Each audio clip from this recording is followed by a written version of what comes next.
Bonjour à toutes et à tous, mesdames, messieurs, on se retrouve aujourd'hui pour la dernière vidéo pré-championnat de France. Alors cette vidéo, je vous la tourne jeudi, juste avant de partir pour justement le championnat de France. Mon train, il est dans 1h30, mais je me suis dit que je ne pouvais pas faire cette vidéo après le CDF. Je sais qu'il y a beaucoup de personnes qui ne savent pas comment jouer contre Memento, et donc il fallait absolument que je vous fasse la vidéo pour savoir comment battre Memento. Étant donné que je vous la fais juste avant de partir, je vais pas avoir beaucoup de temps, faut vraiment que je me dépêche et je vais essayer de vous faire une vidéo assez courte qui va récapituler les points les plus importants à connaître sur le deck et puis les timings d'interruption qui sont selon moi les plus judicieux. Il y a certes des informations dont je ne vais pas vous parler, mais ça sera quand même suffisant si jamais vous n'avez pas de connaissances sur le deck pour savoir un minimum ce que vous êtes en train de faire avec vos différentes interruptions. Et avant de rentrer dans le vif du sujet, je tiens à vous rappeler que vous pouvez me retrouver régulièrement sur Twitch, sur ma chaîne Barcode TCG, où j'organise des tournois remote duel gratuits pour la communauté tous les mercredis et les dimanches. Donc si vous souhaitez y participer, n'hésitez pas, le lien du Discord est dans la description.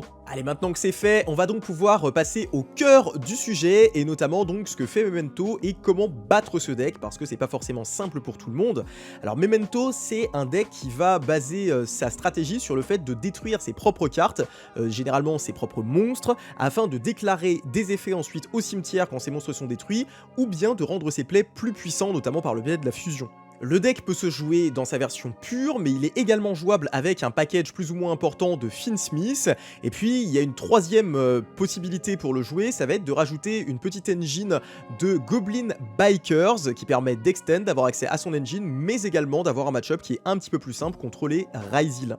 Le deck pur va relativement peu se baser sur l'extra deck, bien qu'il y ait quand même certaines steps importantes avec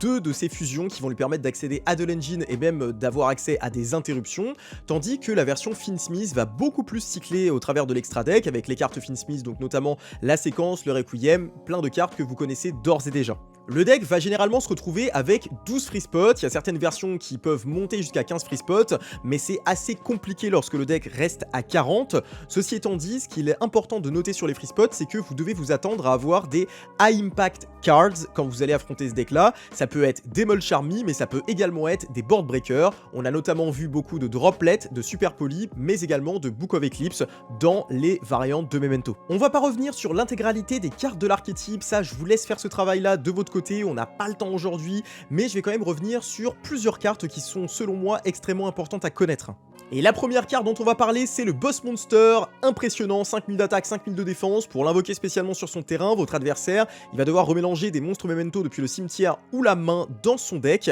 Et attention, parce que ça ne déclare pas de chaîne, donc vous n'avez pas de possibilité par exemple de Ghostbell cette invocation. Il va juste remélanger les monstres et l'invoquer, poum, comme ça sur le terrain. Donc faites bien gaffe à ça. Autre chose cruciale, il doit s'agir de monstres de noms différents qui sont renvoyés dans le main deck, donc faites bien attention à ça pour que le joueur Memento, par erreur, ne mette pas deux monstres qui ont le même nom dans le deck pour pouvoir invoquer le boss monster, c'est super important. Le boss monster, il a deux effets que vous devez absolument connaître. Le premier, ça concerne principalement son endboard, puisque en résolution de l'activation d'une carte ou d'un effet de votre part, le joueur Memento va pouvoir réinvoquer un monstre Memento depuis son cimetière. Et puis le deuxième effet, ça va être principalement pour vous OTK, puisqu'on a la possibilité du côté du joueur Memento d'attaquer tous vos monstres une fois avec ce boss monster, si jamais le boss monster est seul sur le terrain. La deuxième carte qu'il faut absolument connaître, c'est le Creation King, une fusion qui demande 3 Memento Monsters et qui va permettre d'activer 3 effets différents. Lorsque le Creation King il est invoqué, il va vous permettre de foolish 3 depuis le deck ou l'extra deck, donc 3 cartes Memento, c'est extrêmement fort et si vous pouvez arrêter cet effet là, il faut bien évidemment le stopper. Deuxième effet, on va pouvoir du côté du joueur Memento target autant de monstres Memento que l'on contrôle que de cartes contrôlées par l'adversaire et en résolution on va pouvoir pop l'intégralité des cartes qui ont été ciblées. Et enfin, lorsque Creation King est au cimetière, on va pouvoir le bannir pour ajouter une copie du terrain depuis le deck à la main. Beaucoup d'effets, très fort, il sert à la fois de pièces d'engine mais également d'interruption, donc il faut absolument connaître l'intégralité des effets de cette carte. Chose importante, on peut pas déclarer plusieurs effets de Creation King dans la même chaîne, et donc du coup, si jamais le joueur Memento déclare l'effet à l'invocation qui permet de foolish 3 que vous chainez Imperm dessus, il n'a pas la possibilité de chain Creation King afin de cibler donc son Creation King ainsi que votre Imperm pour tenter de dodge l'Imperm. Ça c'est super important mais tous les joueurs Memento ne le savent pas, donc soyez vraiment vigilants là-dessus. La troisième carte dont je vais vous parler, c'est Tatsuno Toshigo, qui est cheval, zèbre, enfin bon, un truc comme ça, mais qui est extrêmement important dans la stratégie Memento. Globalement, pour l'invoquer, le joueur Memento, il ne doit soit pas contrôler de monstres face-up, soit contrôler uniquement des monstres Memento face-up. Donc il va déclarer son effet pour s'invoquer spécialement sur le terrain, et sur le terrain, en effet d'ignition, donc ce n'est pas un effet rapide, il va pouvoir déclarer son effet pour que le joueur Memento puisse détruire un monstre Memento sur le terrain, et fourlige des monstres Memento dont le nombre d'étoiles est inférieur ou égal au nombre d'étoiles du monstre qui a été précédemment détruit. Pour effectuer des fusions, le joueur Memento il va se reposer sur deux cartes principalement. La première, c'est Schlippy qui va pouvoir s'invoquer spécialement sur le terrain en effet rapide si jamais il y a un des monstres du joueur Memento qui a été détruit ce tour. Et lorsqu'il est invoqué spécialement ou normalement sur le terrain, il va avoir la possibilité de faire une fusion en utilisant des monstres depuis la main et le terrain. Attention, le joueur Memento, il peut faire que des monstres fusion Memento avec cet effet là de Schlippy, donc ne vous faites pas avoir, s'il commence à vous faire des Guardian Chimera, dites-lui qu'il n'a pas la possibilité de le faire. La deuxième carte qui va lui permettre de fusionner, c'est la fusion Memento Tlen, qui est une magie rapide qui cette fois-ci va lui permettre de faire n'importe quel monstre fusion depuis son extra deck, pour peu qu'il utilise en matériel fusion un monstre Memento. Il va devoir utiliser des monstres depuis sa main ou son terrain, mais il a également la possibilité de renvoyer des monstres depuis le cimetière si jamais il y a un monstre en sa possession qui a été détruit durant ce tour. Attention, cette carte peut lui permettre de dodge des effets targetés, et c'est notamment pour ça que Memento est connu. Et il y a également une autre carte qui peut lui permettre de dodge des effets targetés, c'est Bonne Partie, magie rapide, qui va permettre de détruire un monstre Memento depuis la main ou le terrain, et en résolution, soit d'ajouter depuis le deck à la main un monstre Memento de nom différent, soit de l'invoquer spécialement sur le terrain. Globalement, sur un endboard de Memento, vous allez vous attendre à avoir beaucoup de destructions qui sont rendues possibles, notamment par la fusion Creation King qui va être sur le terrain. On va également avoir d'autres bodies comme notamment le Three-Horned Dragon qui peut être présent dans certaines listes et qui va encore apporter des destructions supplémentaires. On va avoir des cartes comme le Boss Monster, la fusion Memento Tlen qui est 7 et qui va potentiellement pouvoir permettre d'avoir accès à un Guardian Chimera qui va engendrer encore plus de destruction. On peut avoir des cartes comme Bonne Partie de 7 et en main, il y a une possibilité pour avoir Mace, une carte dont je ne vous ai pas encore parlé mais qui va permettre au joueur Memento, s'il contrôle le Boss Monster, durant la main phase, de défausser Mace, target un monstre que vous contrôlez et d'en prendre le contrôle jusqu'à la fin du tour. Alors ça, c'est ce à quoi vous pouvez globalement vous attendre de la part d'un board Memento, mais après, sachez qu'il peut y avoir des pièces périphériques de combo, notamment par exemple une SP qui peut traîner là, parce que ça lui permet d'une part de tourner autour de Nibiru, et puis d'apporter une interruption supplémentaire à son field. Si jamais vous vous rendez compte que la personne en face joue également Finsmith dans son Memento, sachez que vous avez également la possibilité de faire face à un César, donc c'est pas à négliger, notamment si vous jouez un deck comme Malice qui a très peur du César. Deux pièces de endboard dont je ne vous ai pas parlé, qui sont deux trappes qui sont assez peu jouées ces derniers temps, mais je vais quand même vous les mentionner parce qu'on sait jamais, vous pouvez tomber contre. La première, ça va être une trappe qui va permettre de détruire des cartes sur votre terrain. Une s'il n'y a pas le boss monster, deux s'il y a le boss monster. Et la deuxième carte, ça va être une piège continue qui va faire un petit peu comme Apollousa, qui va faire baisser l'attaque défense du monstre boss monster afin de negate des effets de monstre, l'activation un peu à la manière de Apollousa. Pour interrompre le deck, globalement, ce que vous avez à savoir, c'est que le deck joue relativement bien autour des Mulch Army.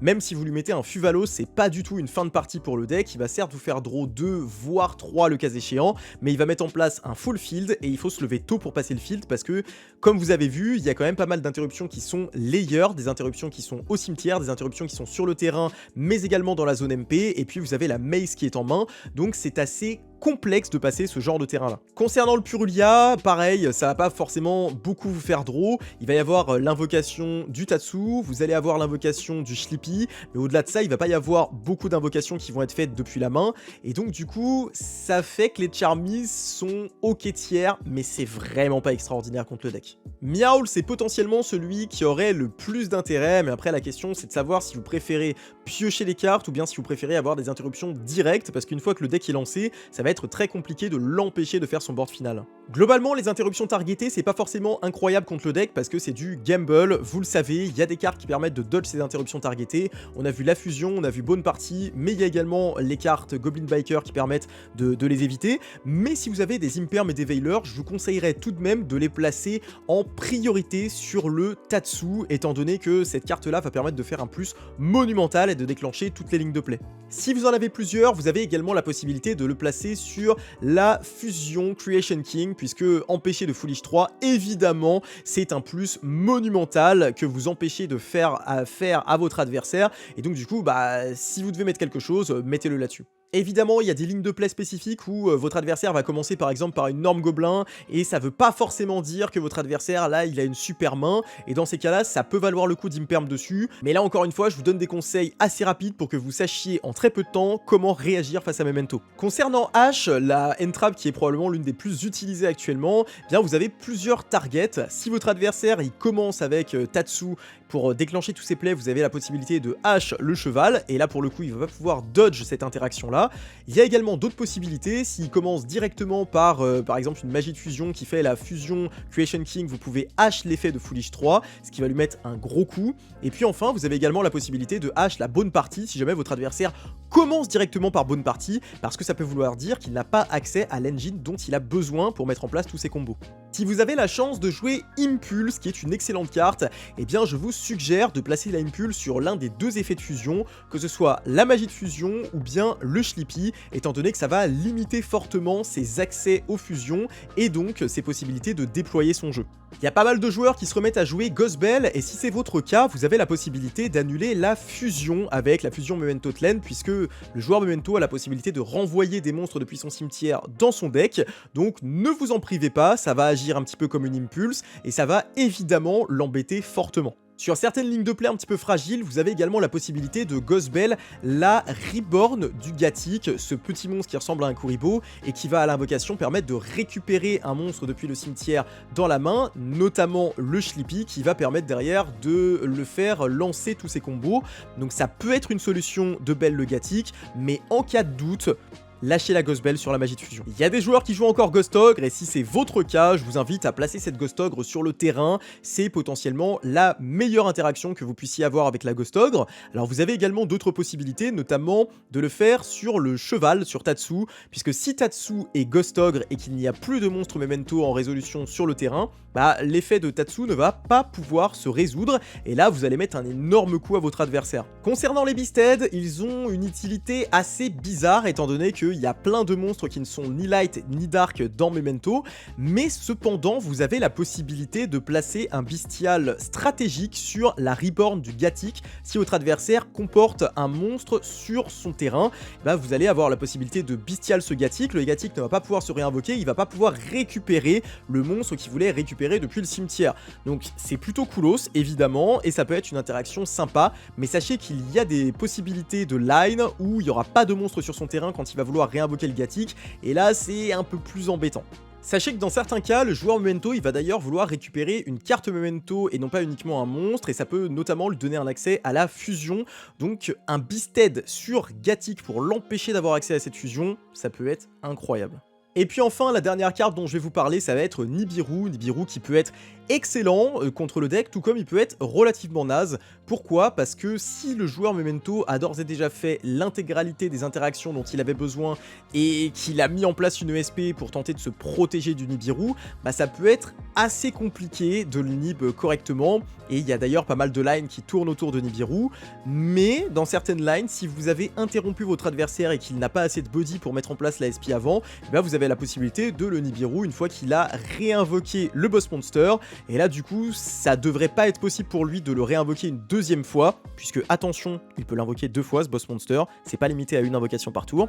mais globalement ce que vous allez vouloir faire, ça va être caler ce Nibiru s'il n'y a pas de SP à la fin du combo, quand le boss monster a d'ores et déjà été réinvoqué. Chose super importante à savoir, c'est que si jamais votre adversaire il a un token de Nibiru sur le terrain, que vous êtes un peu au grind game et qu'il veut invoquer son Tatsu, bah, il va pas avoir l'opportunité de le faire puisqu'il contrôle un monstre face recto qui n'est pas un monstre Memento, donc faites bien attention à ça. Quelques petits trucs que vous devez savoir quand vous affrontez Memento, bah c'est tout d'abord que le boss monster, comme je vous l'ai dit, il a la possibilité d'attaquer tous les monstres que vous avez invoqués s'il est seul sur le terrain, et le joueur Memento il a la possibilité de faire qu'il soit seul sur le terrain, ne vous inquiétez pas pour ça, et donc faut éviter de mettre ces monstres en position d'attaque contre le deck, parce que un OTK peut arriver très rapidement. Kios en avait notamment fait les frais lors du WSQ Nantes. En plus de ça, il y a la magie rapide Bonne Partie qui a un effet au cimetière qui peut se bannir pour donner des dégâts perçants au boss monster, et s'il y a des dégâts perçants quasiment sur l'intégralité de vos monstres et que vous en avez un certain nombre, il va rapidement terminer la game. Autre moyen de terminer la partie rapidement, c'est grâce à l'effet d'Aki-Iron. Aki-Iron qui est un monstre qui va, lors de l'invocation normale ou spéciale, déclarer son effet afin que le reste de ce tour, les monstres Memento niveau 9 ou plus puissent attaquer directement. Ça concerne principalement deux monstres, le Boss Monster Combine Creation, mais également la fusion dont on a parlé tout à l'heure, Creation King. Et puis enfin, le Terra Memento, faut y faire gaffe parce qu'il faut se rappeler qu'il a la possibilité, si un monstre qui est contrôlé par le joueur Memento est détruit au combat ou par effet de carte, de cibler ce monstre-là au cimetière afin de réinvoquer depuis son cimetière un monstre Memento qui a un niveau inférieur au monstre qui a été détruit. Attention à ça, parce que si jamais vous êtes au grind game, que le joueur Memento il n'a pas spécialement de quoi repartir et qui réussit à invoquer un monstre Memento pour battle, ou bien un monstre tout court d'ailleurs, hein, pour battle dans un de vos monstres qui est en position d'attaque et derrière tenter de repartir sur ses lignes de play en réinvoquant un starter depuis son cimetière, bah ça peut être compliqué. Donc faites gaffe à ça, c'est un petit peu à la manière des Fire King lors des formats précédents, il peut repartir uniquement en crachant son monstre dans le vôtre. Pensez-y quand vous mettez vos monstres en position d'attaque. Et c'est sur ce dernier conseil que je vais vous laisser. Mon train, il est littéralement dans 1 heure. Je vais galérer de fou. Si jamais je ne suis pas au CDF, sachez que c'était pour la bonne cause, parce que c'était pour vous donner des informations pour battre Memento. C'est la dernière vidéo de toute la série de vidéos que j'ai réalisées pour vous aider à mieux vous préparer au CDF. Sachez que c'est la première fois que je fais ça, et j'espère que ça vous aura énormément servi. Je vous rappelle également que ce week-end, je serai pendant l'intégralité du week-end au cast du championnat de France sur place, donc vous pouvez me retrouver si jamais vous souhaitez échanger, discuter avec moi pour peu que je sois pas en plein en train de cast une game. Et si jamais vous n'êtes pas présent, vous pourrez me retrouver tout le samedi et tout le dimanche sur la chaîne Twitch Konami FR afin de passer un excellent moment ensemble. Ceci étant dit, je vous souhaite une excellente journée, prenez soin de vous, j'espère que ça se passera pour le mieux pour votre championnat de France. Ciao l'équipe, et à bientôt pour une prochaine vidéo.